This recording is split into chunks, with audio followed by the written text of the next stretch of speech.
Hi everyone, welcome back to DGMZ, Diwan-e-Ghalib, Meri Zubani. To all our returning viewers, we are very happy you could join us again.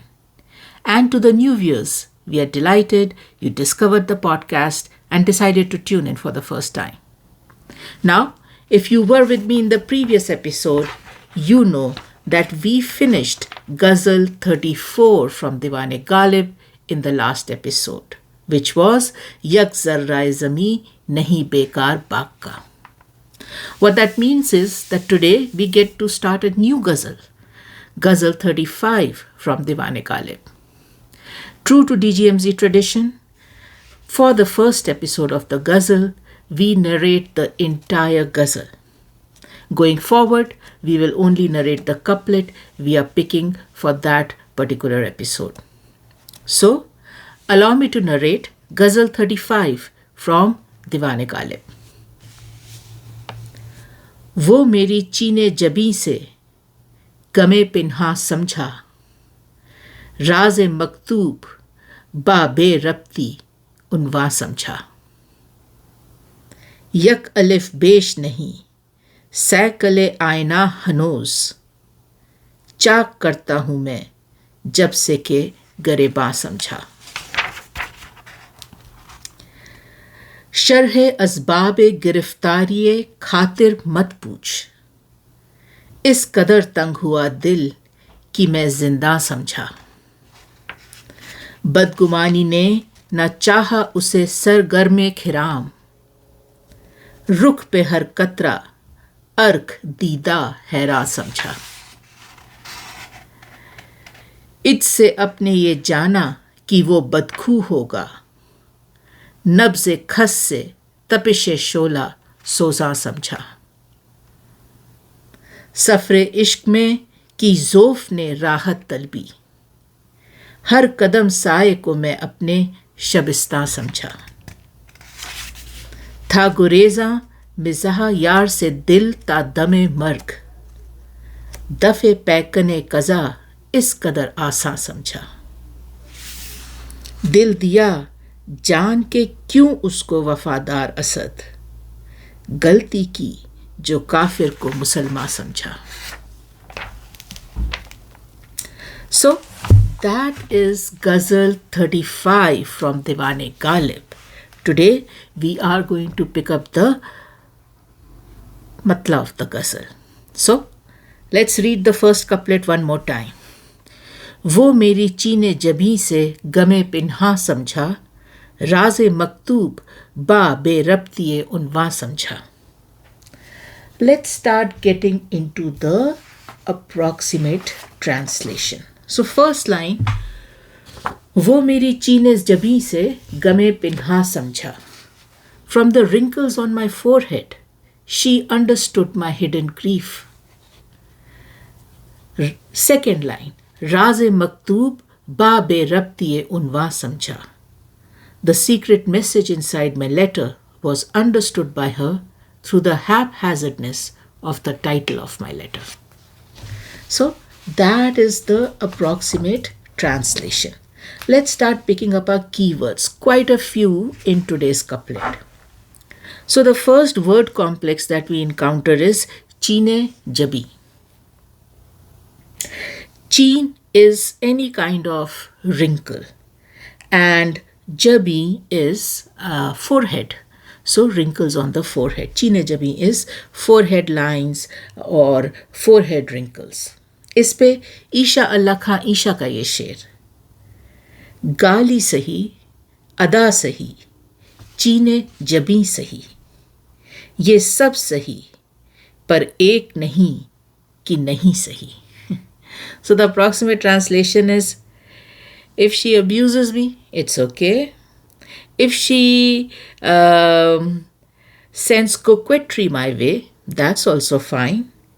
If her forehead wrinkles in anger or resentment, even that is fine. All this is fine, except one thing, and that is no. No, no is not fine. No from her is not fine. Next word complex, Gham-e-Pinhaan. Gham is sorrow, and Pinhaan is hidden, secret. So Gham-e-Pinhaan, a sorrow, a grief which is hidden. इस पे ख्वाजा ज़मीर का ये शेर, उनके दिल पर गमे पिन्हा का असर क्या होगा, जो इधर हाल हुआ है वो उधर क्या होगा. So the approximate translation is, how will ever her heart be affected by this secret hidden grief of mine?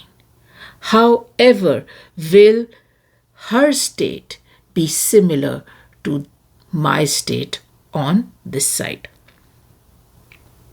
And then Samjhaa is used in both the lines. Samjhaa is a simple word. We use it a lot in our common vocabulary. It means understood, to understand something. इस पर जिगर मुरादाबादी का शेर, बहुत मशहूर शेर, क्या हुस्न ने समझा है, क्या इश्क ने जाना है, हम खाक नशीनों की ठोकर में ज़माना है. Beautiful couplet, just has a very lyrical quality to it.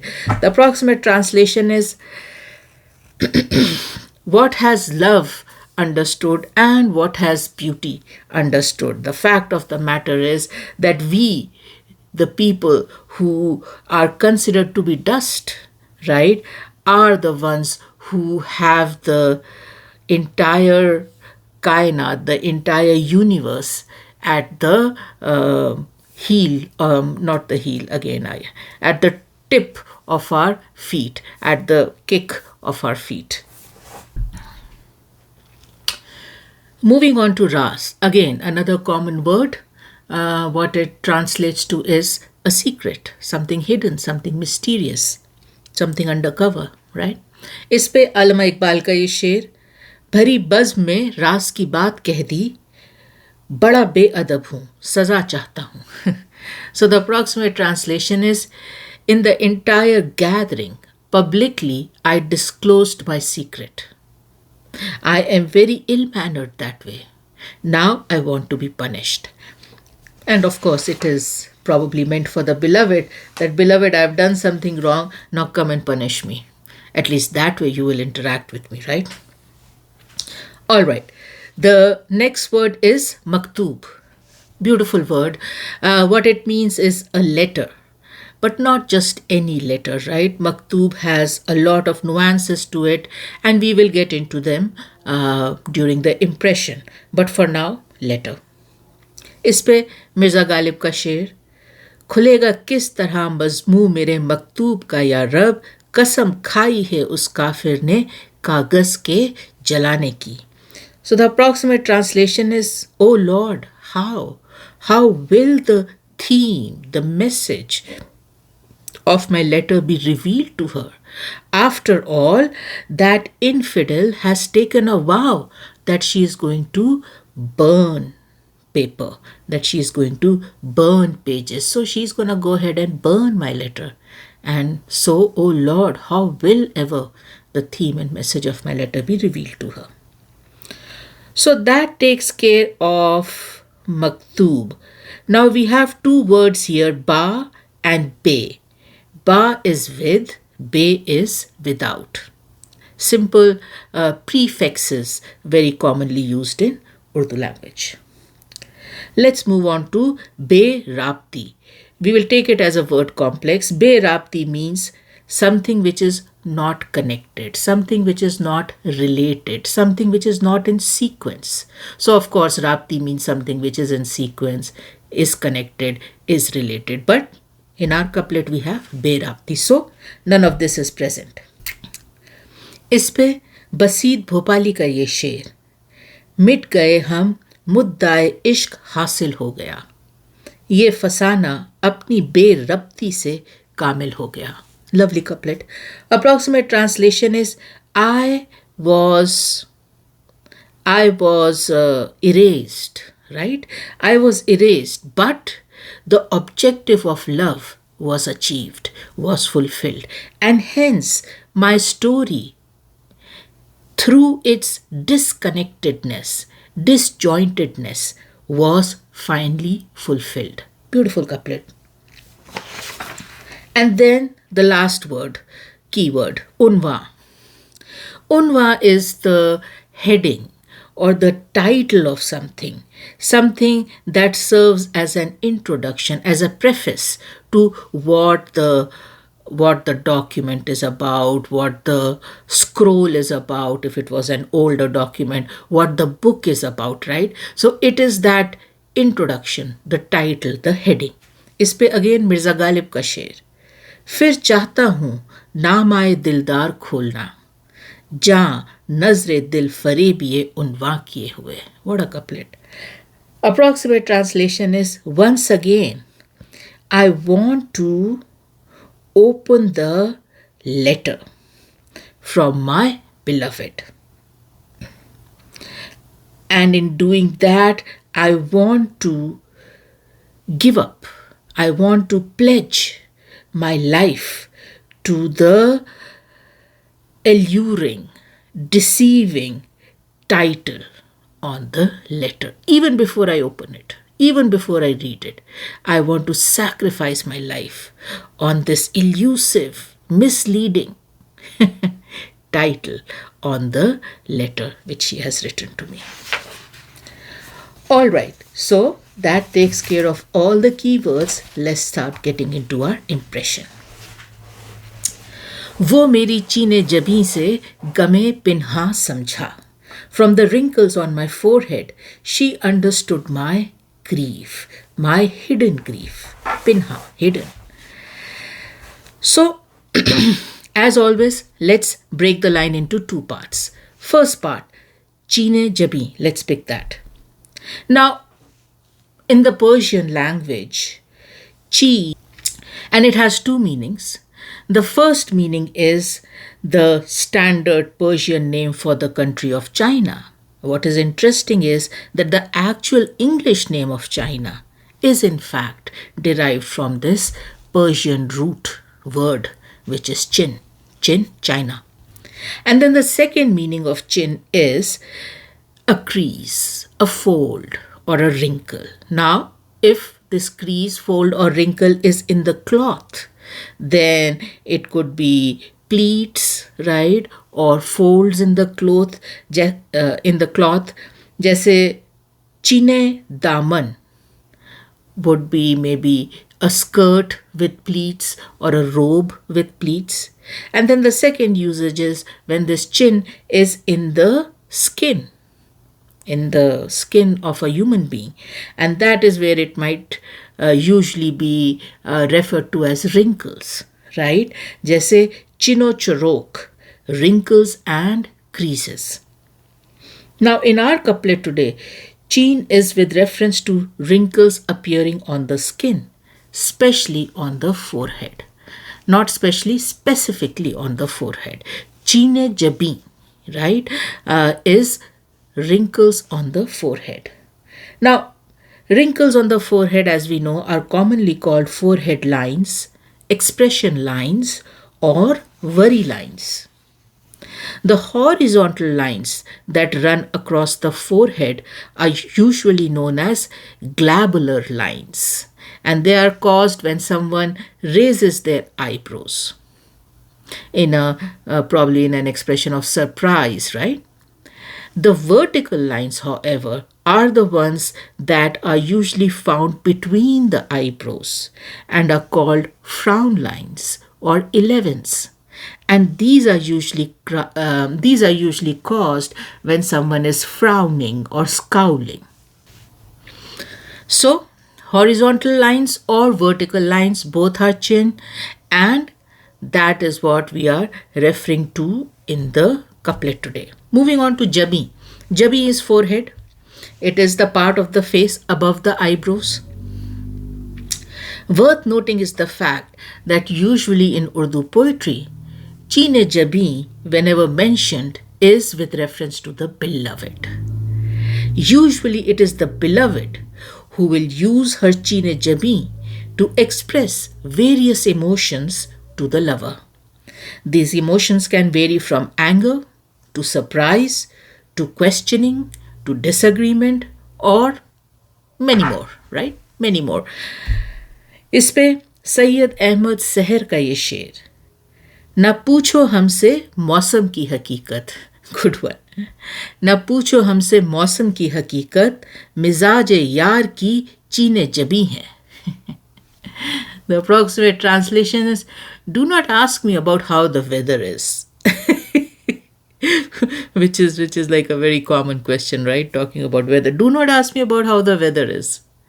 All I can tell you is that it is dependent on the mood of the beloved and her wrinkles on the forehead.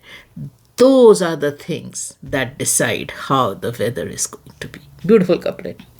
नवा लखनवी का ये शेर, गुस्सा अगर है मुझ पे तो वो भी है एक अदा, चीने जबी में इश्क की तस्वीर देख लो.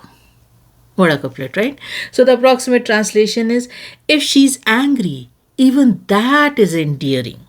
Even that is a grace that I find so enchanting. In her frown lines, I can see the picture of love manifest. So like I said, right, when you go through Urdu poetry, usually Cheen-e-Jabin is of the beloved, and the lover observes it very closely, very intentionally, to gauge her mood, her temperament at that point in time. Now in today's couplet, we see Ghalib flipping this script, wherein he decides to describe not the beloved's Cheen-e-Jabin, but the lover's Cheen-e-Jabin. And that in itself makes this couplet very uniquely interesting. It's not about the usual Cheen-e-Jabin of the beloved. Today's couplet is about the Cheen-e-Jabin of the lover. And that's very interesting. This is not the only unique, interesting aspect of this first line.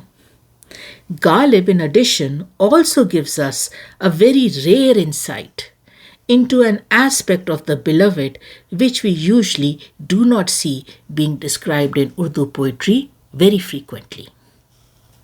Now, as we all know, we have gone through enough ghazals to know that many a times in Urdu poetry, the beloved is displayed as being the ignorant one, or even worse, the insensitive one, or even worse, the inconsiderate one, as far as the lover goes, or as far as the feelings of the lover goes.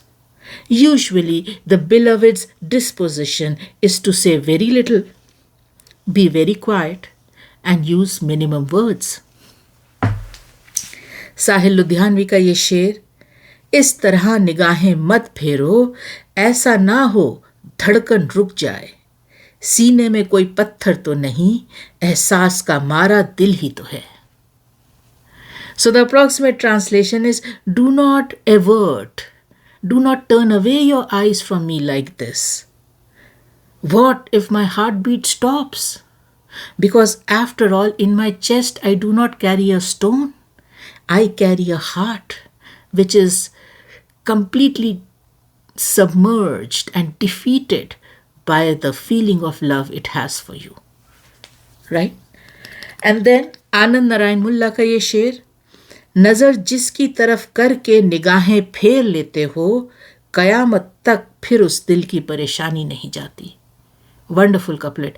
The approximate translation is, whoever you once see and then turn your eyes away from, whoever you once see and then turn your eyes away from, for the entirety of their lifetime, their heart will never be at rest again. So that is the power, right? That is the power of the beloved. That is her personality. Very little words, right? And usually whatever she's expressing through her eyes, expressions, frown lines, whatever, it makes the lover very restless, makes the lover very anxious. Like we said, Ghalib again flips the script a second time in this first line to share with us a very rare, unique and hidden aspect of the beloved. Though in this first line, the beloved continues to be quiet and speaks no words, Ghalib puts a spotlight on her power of observation, her power of intuition, and her sensitivity towards the lover. Ghalib in this first line states that the beloved, by simply observing the excited. Okay. Ghalib in this first line states that the beloved, by simply observing the frown lines on the lover's forehead, is able to see and understand the grief hidden deep inside the lover. And herein lies Ghalib's mastery of describing emotions that are not obvious, that are not loud, that are not clearly visible on the surface. Ghalib was unmatched in describing emotions that were subtle, that were nuanced, that were hidden, that were beneath the visible surface. Even more admirable is the fact that Ghalib does not only use this mastery to describe the lover's emotions, but uses this mastery equally to describe the beloved's hidden, unspoken emotions on multiple occasions in his poetry. And this is a great example of that. Ghalib, in DGMZ's humble opinion, is the voice of silence. If silence was to pick its favorite voice, it would be Mirza Asadullah Beg Khan, who we fondly call Mirza Ghalib. Last but not the least, this first line highlights the intimate knowledge, the intimate familiarity of each other's circumstances that exists between the lover and the beloved. Here we see that though the lover says nothing to the beloved, for all we know, the lover is standing somewhere far away from the beloved. Still, the beloved looks at the lover, observes the frown lines on his forehead, and is able to get insight to see the grief and pain that is hidden deep inside the lover's heart. Something as superficial, something as visible and evident as frown lines on the forehead of the lover give the beloved an insight into the deepest, darkest, most hidden, most buried pain and grief inside the lover. This intimacy, this familiarity, this unspoken bond between the beloved and the lover is vividly, beautifully, and intensely described by Ghalib in this first line. And like we said, the fact that it is the lover's forehead and it is the beloved who is reading that forehead and its frown lines adds that extra charm, that extra beauty to this line.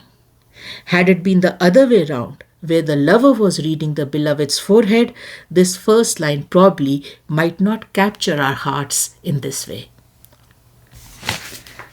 So that takes care of Woh Meri Chiin-e-Jabin se Gham-e-Pinhaan Samjhaa. Moving on to the second line. Raaz-e-Maktuub Ba-Be-Rabti-e-Unwaan Samjhaa. The secret message inside my letter was understood by her through the haphazardness of the title of my letter. Let's pick up Maktoob first. Like we told you in the keywords, we will deep dive into this word because it is critical for a couplet. Maktoob translates to an epistle in English. The English word epistle comes from the Latin word epistola, which simply means letter. Etymologically, the word epistle and the word apostle have similar, although not exact roots. Epistle is a letter sent, apostle is a person sent, and hence epistles are very prevalent in religious scriptures, especially in Bible. In fact, most of the books in the Bible are epistles, are letters by apostles.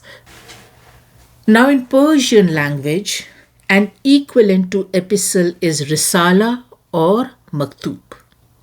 They have pretty much the same meaning.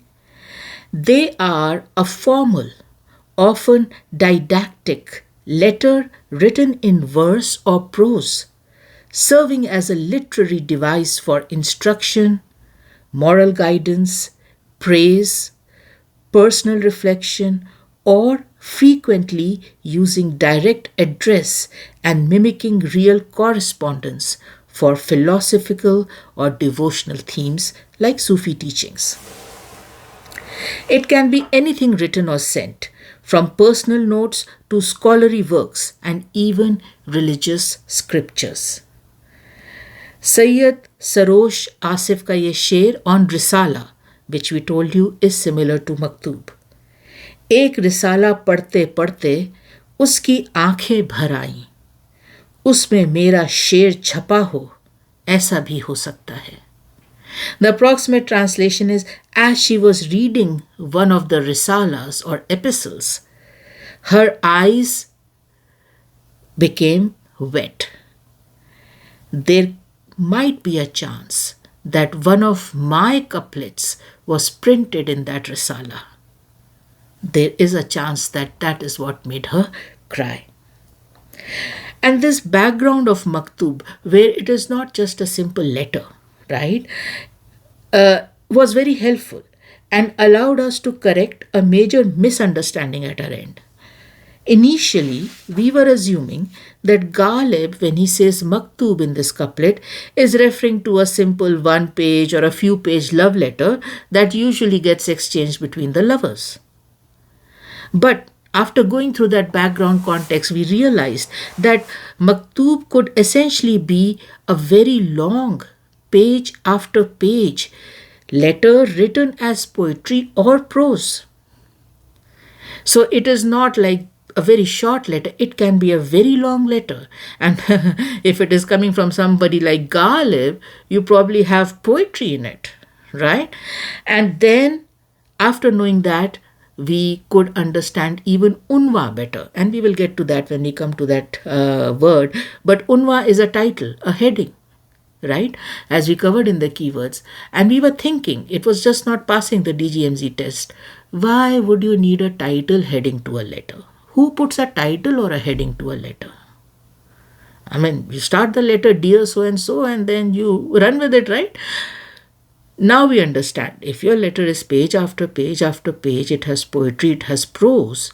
Yes, it would make sense to give it titles, give it headings, break it down, right? Because it's a long document. Anyway, so just wanted to share that with you, that if it's confusing to you, don't get confused and do not assume this Maktub to be like a one-pager, right? It, in all probability, was a long document and Unwa was the title of the document.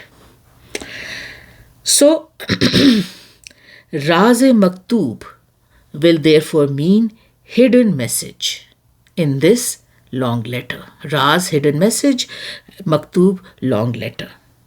Let's move on to Ba-Be-Rabti.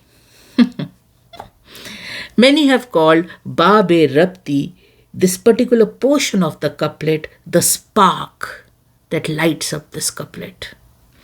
And it surely is. Once again, Ghalib crafts something that is so unique. Now, as we covered in the keywords, Ba is with, Be is without. And Rabt or Rabti is any kind of connection, relationship, link, sequence.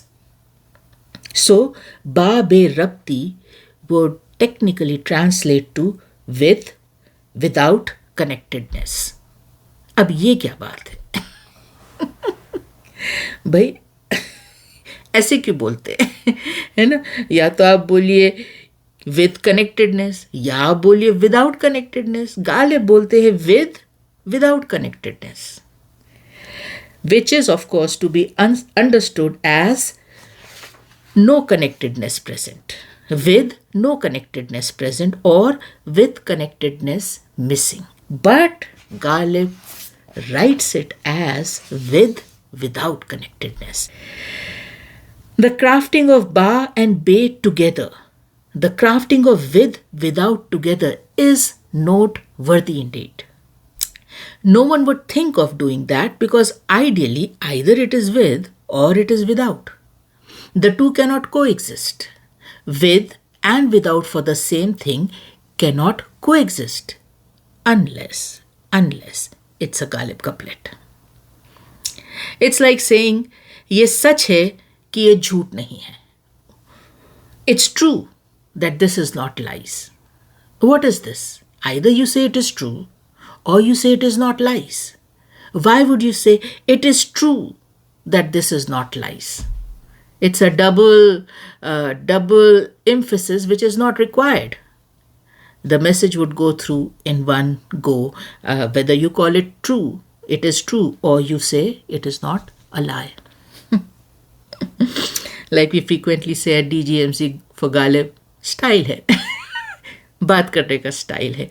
Ba-Be-Rabti, without connectedness. So that takes care of Ba-Be-Rabti. Finally, let's move to Unwaan Samjhaa, which is in fact part of Ba-Be-Rabti.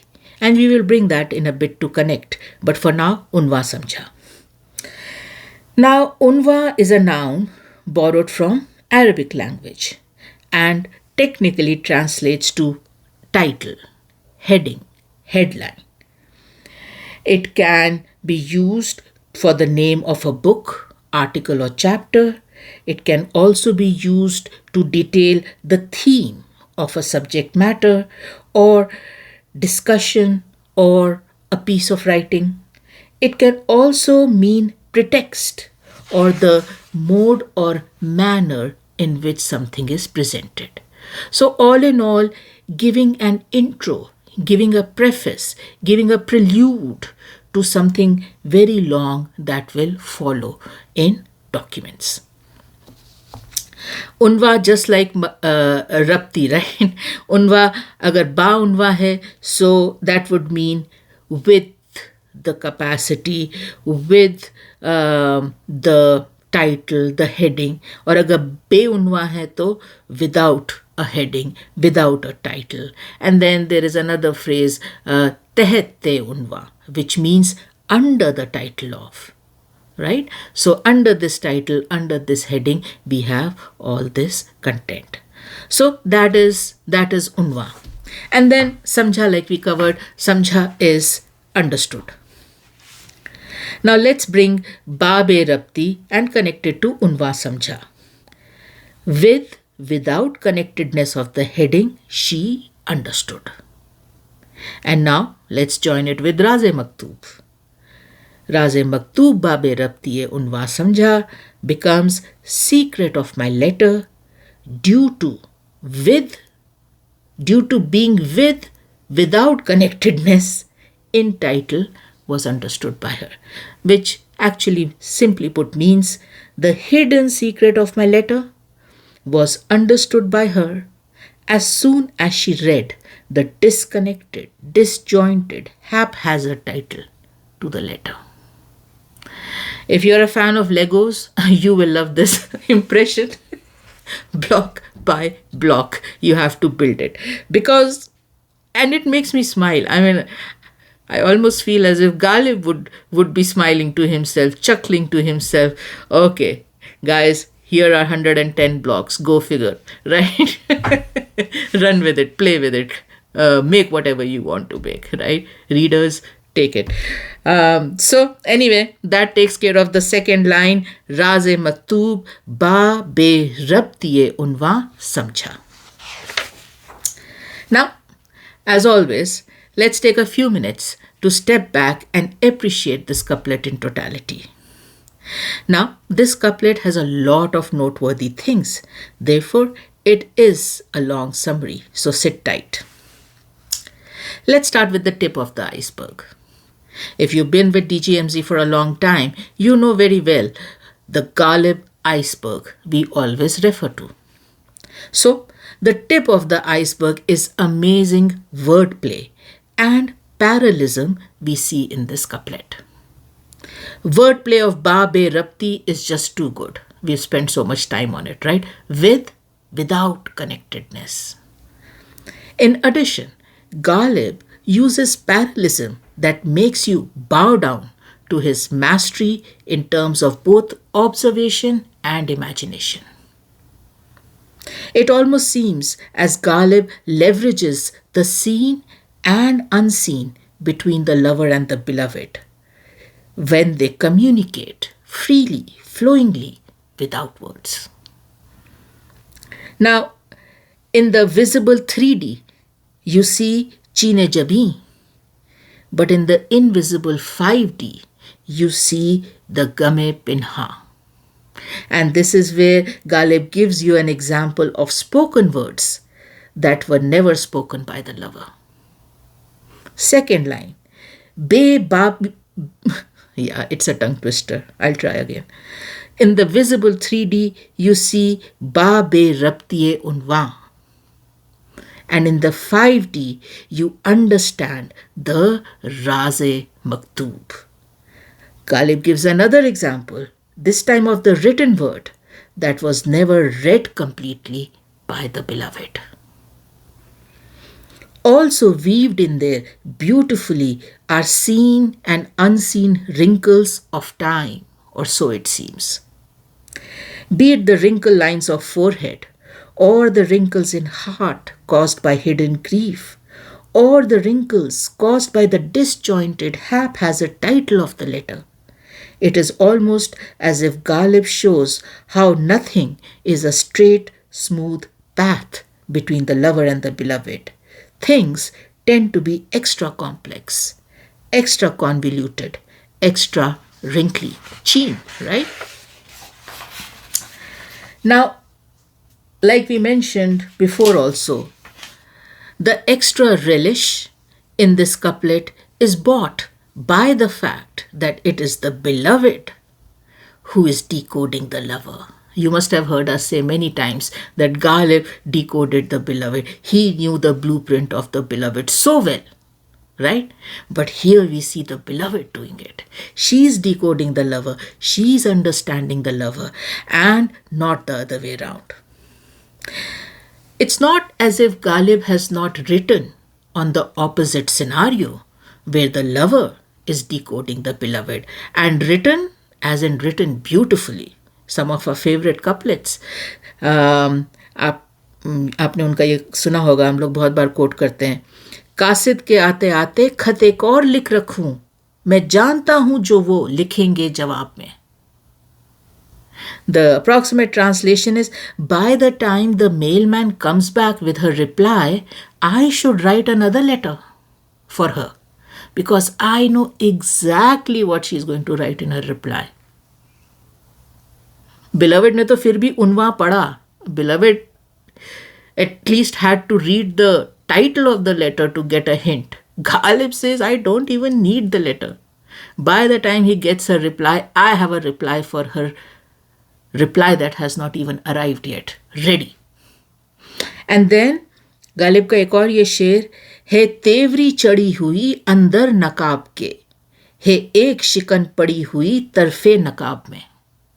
Again, the approximate translation is that the brow is raised under the veil, and hence is creating that one single unique wrinkle, fold in the otherwise beautiful, absolutely calm, straight falling veil.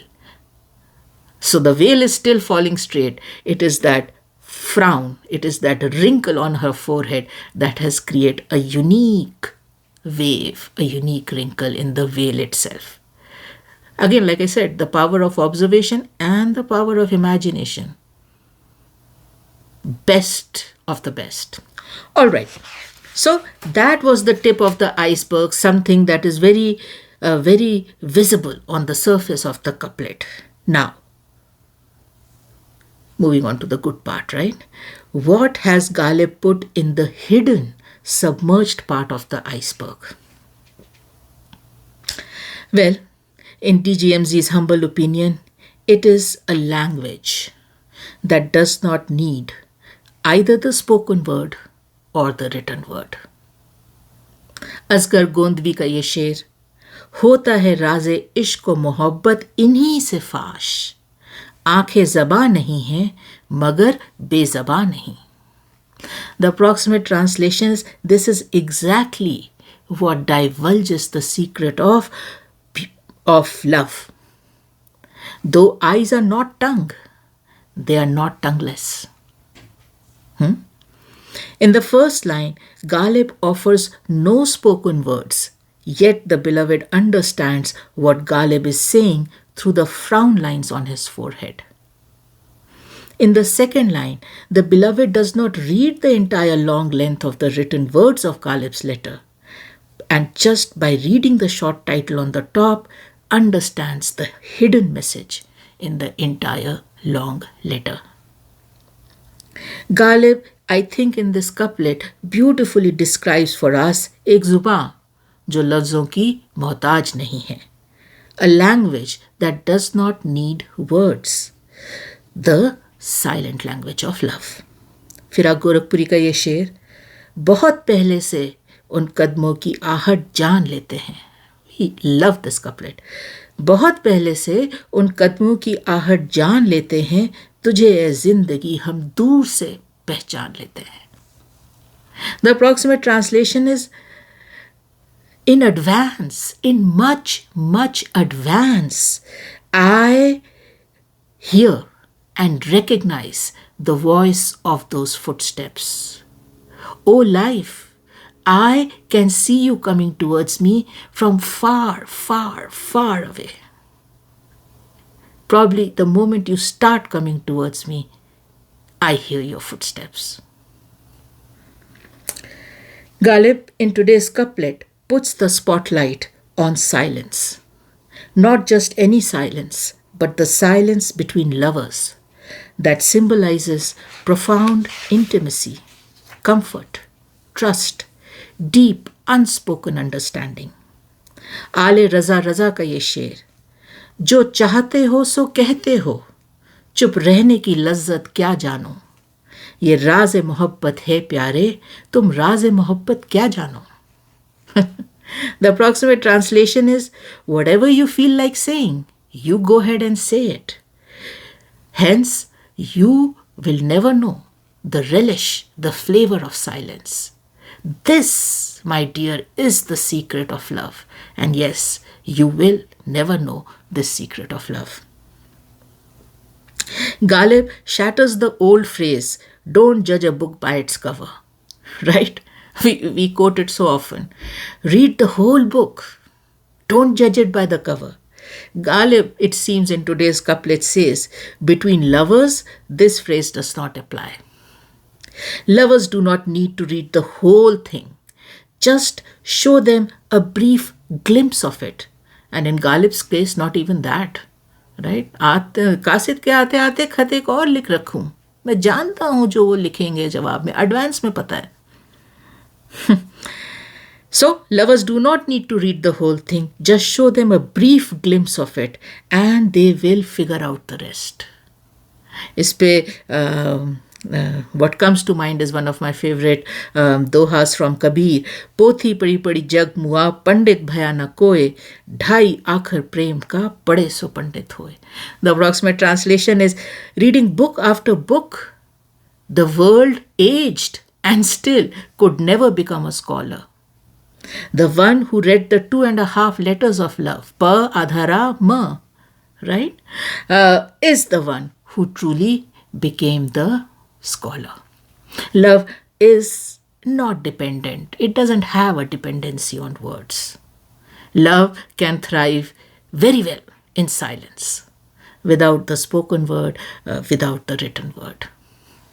So, that is how this came to us, and itne sare, and this is Ghalib's mastery, right? He makes you think. There are so many incidents, there are so many songs, so many muhavras, so many phrases that just kept coming to mind when we were going through this couplet. अब ये incident तो आप सबके साथ ही हुआ है कभी ना कभी, either when you were a parent or when you were a kid, wherein as a kid you go into a shop with your parents, right? And it's a kid's shop. Everything is so enchanting, and there's just this one thing, a toy or a dress or a candy or something, where you see it as a kid and you are just totally captivated by it, right? There is a moment when that thing just grabs you. You're so captivated by it. And your parent is standing somewhere far and they see that look in your eyes. You don't even ask for it. Usually kids will. But you don't even ask for it. You just look at it and that thing captivates you for a moment. And that moment is seen by a parent somewhere far away, standing, right? You come back, days pass, weeks pass, months pass, and then suddenly there is some occasion. And there's a present for you.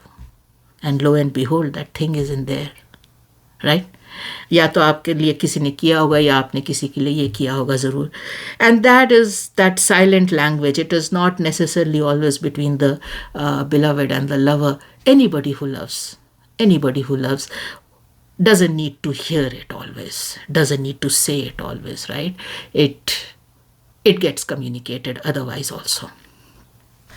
So that brings us to the end of वो मेरी चीन-ए-जबीं से गम-ए-पिन्हां समझा राज-ए-मकतूब बा-बे-रब्ती-ए-उनवां समझा. From the wrinkles on my forehead, she understood my hidden grief. The secret message inside my letter was understood by her through the sheer haphazardness of the title or the heading of the letter. I hope you enjoyed the impression. As always, we'll be very keen to hear your comments and feedback. For the viewers who take the time and effort, there are not a lot, but there are a few who take the time and effort to always share comments, feedback. We really appreciate it. Many times I respond to you, telling you that this is what motivates us, encourages us, makes us smile. So thank you to the ones who put that effort and time. We really appreciate you. For the ones who don't, we don't hold it against you. We completely understand. But for the ones who do, thank you.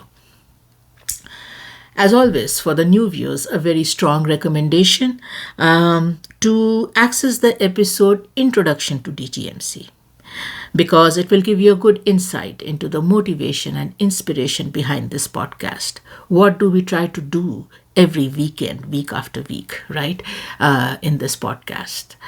For the regular viewers, whenever you have time, feel free to go to the homepage of the channel, surf the channel, go through the playlist segregated by topics, pick an episode that interests you. If you have not joined us on the DGMZ Facebook page, please do if you can. We would really appreciate that. Now, once again, a reminder for all the viewers who would want to access this episode in a language other than English. YouTube now has a functionality where you can go into your caption setting and change it. What that will do is that it will translate the entire episode in the language you have chosen. If it is Hindi it is, and will give you the entire translation as subtitles. I think it's a great feature for anybody who wants to access the episode in another language than English, which is the original language of the episode. The instructions are on the screen for you. Feel free to follow them if you want to explore this. Now, allow me to go ahead and close this episode by sending a lot of love and light to all you dear viewers, and thanks for watching.